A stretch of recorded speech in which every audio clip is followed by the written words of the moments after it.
ठीक है, मूर्ध तैल का वर्णन सुनो। ऊर्ध्वजत्रु विकार विशेषतः शिरोगत रोगों में सिर प्रदेश पर तैल आदि से अभ्यंग करना या धारण करना या स्वेदन आदि के द्वारा तर्पण करना मूर्ध तैल कहलाता है। मूर्ध का मतलब सर होता है और तैल का मतलब तैल यानी स्नेह पहुंचाना। तो सर में किसी भी प्रकार से स्नेह अगर पहुंच रहा है तो वह क्या कहलाएगा? मूर्ध तैल। तो मूर्ध तैल जिस प्रोसेस से आप कर सकते हैं वही उसके भेद हो जाते हैं। तो मूर्ध तैल के भेद देखिए, मूर्ध तैल के 4 भेद बताए गए हैं: अभ्यंग, परिसेक, पिचू और बस्ती। ठीक, उत्तरोत्तर अधिक गुण समझना चाहिए। जहाँ ये लिखा रहता है वह क्रम से, जैसे अभ्यंग से बढ़िया परिसेक, परिसेक से बढ़िया पिचू, पिचू से बढ़िया बस्ती। ठीक, अभ्यंग सेक पिचवो बस्तिस चैति चतुर्विधम मूर्ध तैलम बहुगुणम तद्वितात उत्तरो उत्तरम, यानी क्रम से उत्तम होता चला जाएगा। तो इसमें सबसे पहला हमें क्या पढ़ना? अभ्यंग। तो अभ्यंग मतलब चूंकि मूर्ध की बात हो रही है तो हम सिरो अभ्यंग समझेंगे उससे अभ्यंग का मतलब। तो अभ्यंग मतलब क्या होगा? सिरोभ्यंग का मतलब प्रतिदिन सिर को स्नेह से आर्द्र रखने से सिरहशूल नहीं होता। नित्य सिरोभ्यंग से न खालित्य होता है। खालित्य मतलब बालों का गिरना, पालित्य मतलब बालों का ग्रेइंग होना। ठीक, न खालित्य होगा न पालित्य। केशों के मूल मजबूत होते हैं तथा केशों में मृदुता आती है तथा बाल लंबे, घने, स्निग्ध और काले होते हैं। सिरोभ्यंग से सिर और कपाल प्रदेश बलवान होता है तथा विशेष रूप से उसका अभिवर्धन होता है। इससे सुखपूर्वक निद्रा भी आती है। सिर की तृप्ति तथा मुख की त्वचा सुंदर होती है। सभी इंद्रियों का प्रसादन होता है तथा इंद्रियों का संतर्पण एवं अर्थात शक्ति युक्त होना तथा शून्य सिर का पुनः पूरण होना। ठीक, यानी इंद्रियों का प्रसादन होगा, शक्तियाँ आएंगी, इंद्रिय शक्ति बढ़ेगी, क्योंकि ज़्यादातर इंद्रियाँ हमारी कहाँ हैं? सिर प्रदेश में ही है, ऊर्ध्वजत्रु ही है, चाहे नाक हो, कान हो, आँख हो। अभ्यंग का प्रयोग विशेष रूप से सिर, कान व पैरों पर करना चाहिए। ठीक, सिर पर तेल लगाना केशों के लिए हितकर, कपाल अस्थियों तथा इंद्रियों का तर्पण करने वाला होता है। बाकी कैसे बना सकते हो देख लो। मधुयष्टि चक्र तैल के बारे में दिया, इसको याद कर लेना। मधुयष्टि, क्षीरविदारी, सरल, देवदारू तथा लघु पंचमूल को समभाग में लेकर इनसे क्वाथ एवं कल्क का निर्माण कर चक्र तैल सिद्ध करके सिर पर सदैव धारण करें। जो बताया उसके रेफरेंसेस हैं वही श्लोक पढ़ दे रहा हूँ। नित्यम स्नेह आद्य शीर्षः सिरह शूलम न जायते, यानी सिरह शूल उसको नहीं होगा जो नित्य स्नेह से आद्य रखेगा। क्या? सिर। न खालित्यम न पालित्यम न केसा प्रपतंति च, न खालित्य होगा न पालित्य होगा न बाल गिरेंगे। बलह सिरा कपाला नाम विशेषणाम अभिवर्धते दृढ़ मूला नाम दीर्घाश कृष्णा केसा भवंती च, यानी बाल काले होंगे, उसकी जड़ें मजबूत होंगी। इंद्रियाणी प्रसिद्धंती सुत्व भगति च आननम, यानी सुंदर चेहरा होगा। निद्रा लाभम सुखम च स्यात् मूर्धि तैल विशेष निसेवड़ात, निद्रा लाभ होगा सुखपूर्वक, ऐसा मूर्ध तैल से लाभ होता है। तो ये श्लोक ठीक है, मीनिंग याद कर लेना, श्लोक उतना नहीं। बाकी ये अष्टांग हृदय वाला याद कर लेना, जहाँ पे ये बोलते हैं कि सिरह श्रवण पादेशु तम विशेषेण सीलियत, यानी सिर, कान और पैर इन 3 जगहों पे विशेष रूप से अभ्यंग करना चाहिए। ठीक, तो उसमें सिर भी दिया हुआ है, तो क्या है? मूर्ध तैल कहलाएगा। ठीक, अब आगे हम देखेंगे सिरो पिचू। सिरो पिचू क्या होता है? सिरह प्रदेश का तर्पण करने के लिए कार्पास यानी रुई अथवा मृदु वस्त्रखंड यानी कपड़े का टुकड़ा लेकर के तैलाक्त यानी तैल में उसको भिगो दीजिए, या घृताक्त घृत में भिगो दीजिए करके, तैलाक्त या घृताक्त करके सिरस्थ ब्रह्मरंध्र पे धारण करना चाहिए, यानी सर के ऊपर रख दीजिए। तत्पश्चात थोड़ी थोड़ी देर बाद कोष्ण तैल अथवा घृत डालते रहना चाहिए। ठीक, जो उस पर रख दीजिए, सूखना लगे थोड़ा थोड़ा डाल दीजिए। सिरों पिछू का प्रयोग के साथ, यानी जहाँ बाल गिर रहे हो, सिर की त्वचा का स्फुटन, धूपन एवं नेत्र स्तंभ में करना चाहिए। तो यह होता है सिरों पिछू। सिरों पिछू मतलब कुछ ज़्यादा नहीं है, रुई का टुकड़ा ले लीजिए, चाहे गाछ पीस ले लीजिए, उसको सर पे रख दीजिए, उस पर तेल में भिगो करके या घृत में सर पे रख दीजिए और उसको थोड़ा थोड़ा हल्का हल्का गरम गरम उसमें डालते रहिए, तो आलगता रहेगा पूरा सर पे। तो उसी को हम क्या बोलेंगे, सिरों पिछू। पिछू जहाँ होता है वहाँ मतलब ये होता है कोई खंड या टुकड़ा है, मतलब कपड़े का या रुई का। ठीक, फिर आता है सिरहा परिसेक या सिरोधारा। शुद्ध तैल आदि स्नेह अथवा औषध सिद्ध स्नेह, क्षीर, क्वाथ आदि द्रव को सिरा प्रदेश अथवा कपाल प्रदेश पर विशिष्ट प्रकार की धारा के रूप में गिराकर परिसेक करना सिरोधारा कहलाता है। यह धारा बनाने के लिए आप जो है स्वरस ले सकते हैं, काढ़ा ले सकते हैं, कोई तेल ले सकते हैं, दूध ले सकते हैं, या फिर सिंपल कोई द्रव ले सकते हैं, शीतल भी ले सकते हैं, उष्ण भी ले सकते हैं, वो धारा कर्म के अंतर्गत ही आएगा। इसका प्रयोग आवश्यकता अनुसार शरीर के किसी अंग विशेष पर अथवा सर्वांग शरीर पर किया जा सकता है। चूँकि हम लोग ये परिसेक ही है, लेकिन सिरहा परिसेक पढ़ रहे हैं, तो मतलब सर की ही बात हो रही है। बाकी सिरोधारा, ये सर्वांग धारा या एकांग धारा जो है वो किसी भी पार्ट में, घुटने पे हो सकता है, सीने पे हो सकता है, पैर पे कर सकते हो, है ना, ज्वाइंट्स पे कर सकते हो, तो ये सब परिसेक में आता है। लेकिन चूँकि सिरहा परिसेक है तो इसका मतलब हम यहाँ इतना ही समझेंगे कि सिर पे धारा गिरानी है। योग्य कौन होगा, जिसको सिरसूल होता हो। सूर्यावर्त एक रोग होता है जिसमें सुबह सुबह से हेडेक स्टार्ट होता है, दोपहर तक एकदम एक्सट्रीम हो जाएगा, शाम तक कम हो जाता है, सूर्यावर्त पेन। अनंतवात, इसमें लगातार वो अपना पेन रहता है।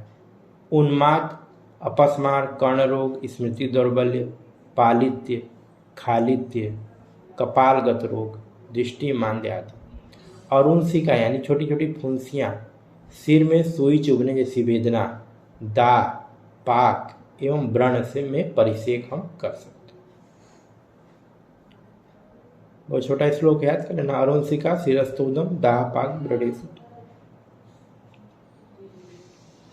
अयोग्य कौन होगा, जिसको ज्वर नया नया हो, प्रतिसाय वाले में, छर्दी में, कर्णमूल शोथ हो, सिरशोथ हो, सिरोभिघात हो, अभिस्यंद हो, मूर्छा हो, संन्यास हो, ऐसे व्यक्ति में निषेध किया गया। अब आता है सिरोधारा पात्र।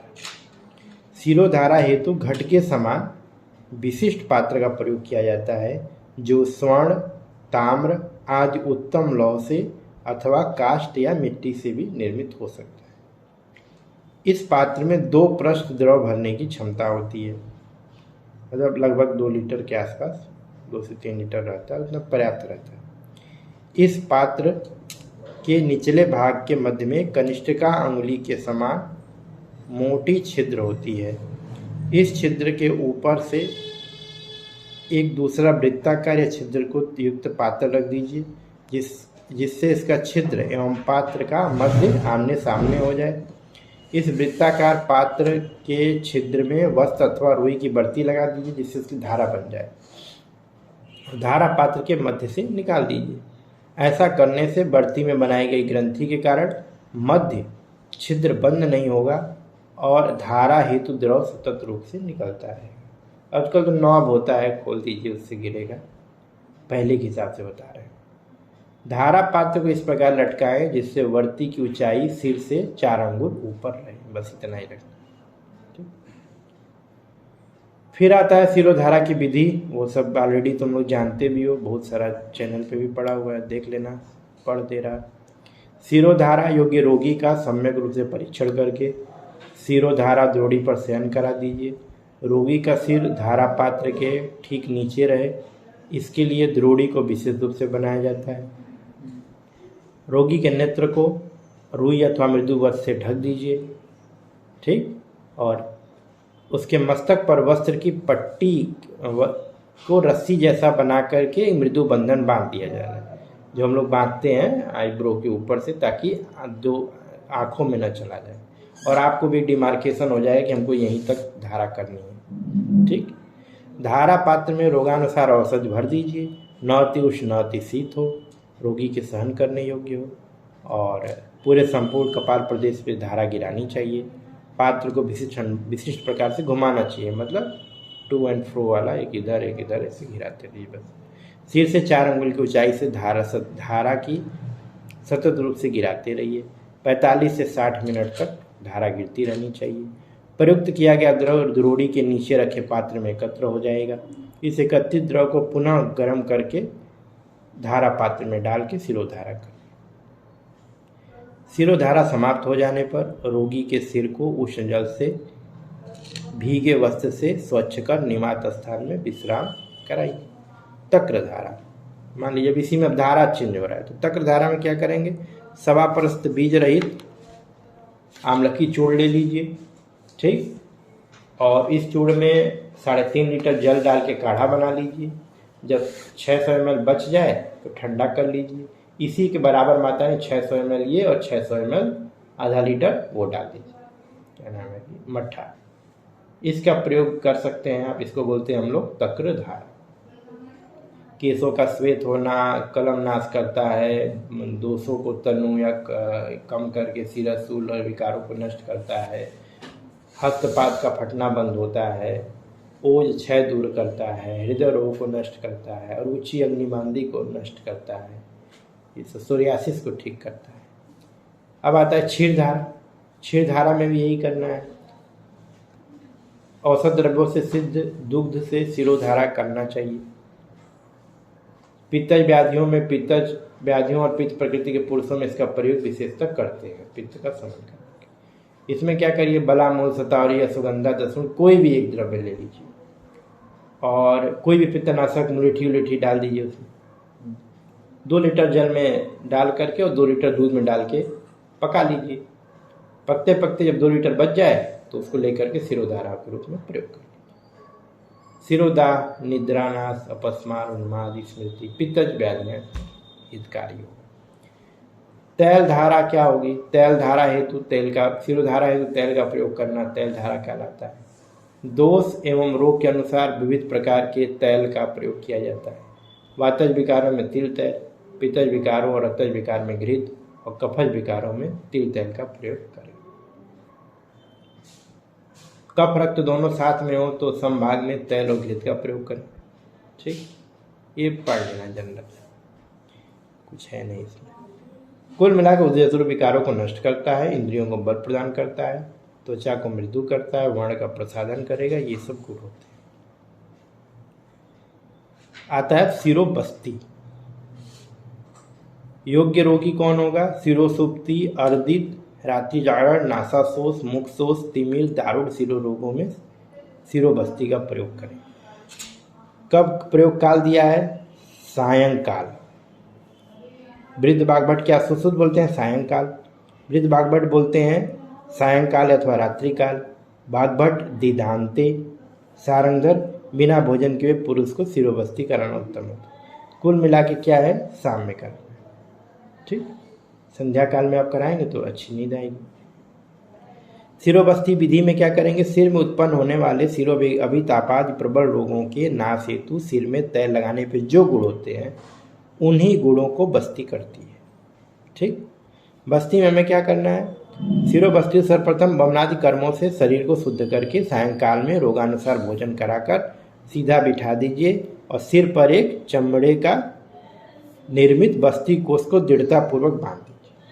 जैसे सेफ होप नहीं पहनते हैं, कैप रहता है, बड़ा सा रहता है, वैसे ही रहता है ये, उसमें तेल भर देना है। उसके अनुसार क्या करना है, औषधियों सिद्ध स्नेह को बस्ती कोष में भरकर धारण करना। सम्यक मर्दन करके कोमल किए हुए चमड़े के 2 मुखों वाली सिर के प्रमाण की 12 अंगुल विस्तार की तथा पहनने पर कानों तक पहुंच जाए ऐसी सिरोबस्ती का निर्माण करें। ठीक, वमनादि से शुद्ध रोगी को अभ्यंग स्वेदन कराकर सायंकाल अथवा रात्रि में जानों के बराबर कोमल है ना, स्टूल पर बिठा दीजिए, बैठ जाए, कैप पहना दीजिए, बाहर कपड़े से कस के बांध दीजिए, इसी में अपना तेल वगैरह भर दीजिए।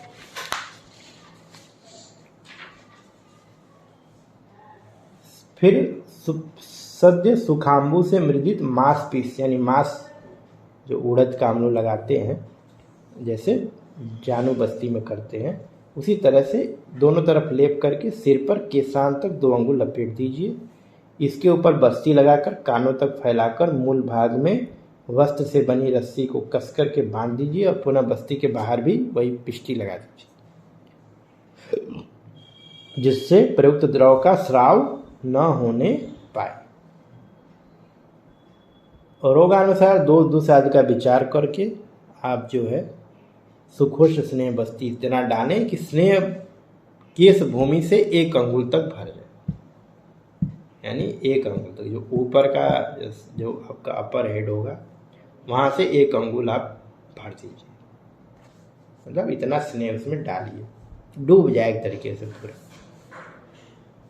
अब आएगा सिरोबस्ती की विधि जो दिया हुआ है उसको देख लीजिए। तो विधि यही है जो बताया गया है, वो पिक्चर दिया हुआ, पिक्चर से आप समझ सकते हैं। प्लस आता है सिरोबस्ती का धारण काल।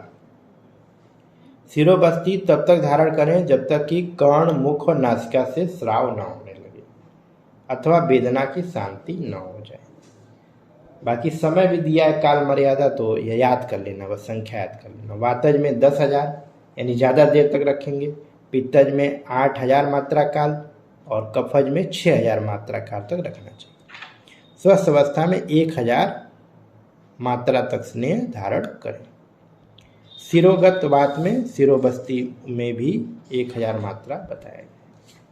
पश्चात कर्म क्या करोगे, उसको एक निकाल देना है। उसके बाद सिर, स्कंद, गला, ललाट प्रदेश का धीरे धीरे मर्दन करें। रोगी को उष्ण जल से स्नान करा करके उचित भोजन कराइए। तत्पश्चात स्नेह विधि से निर्मित अन्य आचारों का विधि पूर्वक पालन करें। मर्यादा, स्नेह मर्यादा कब तक करो, कितने दिन करोगे, तो 3 दिन, 5 दिन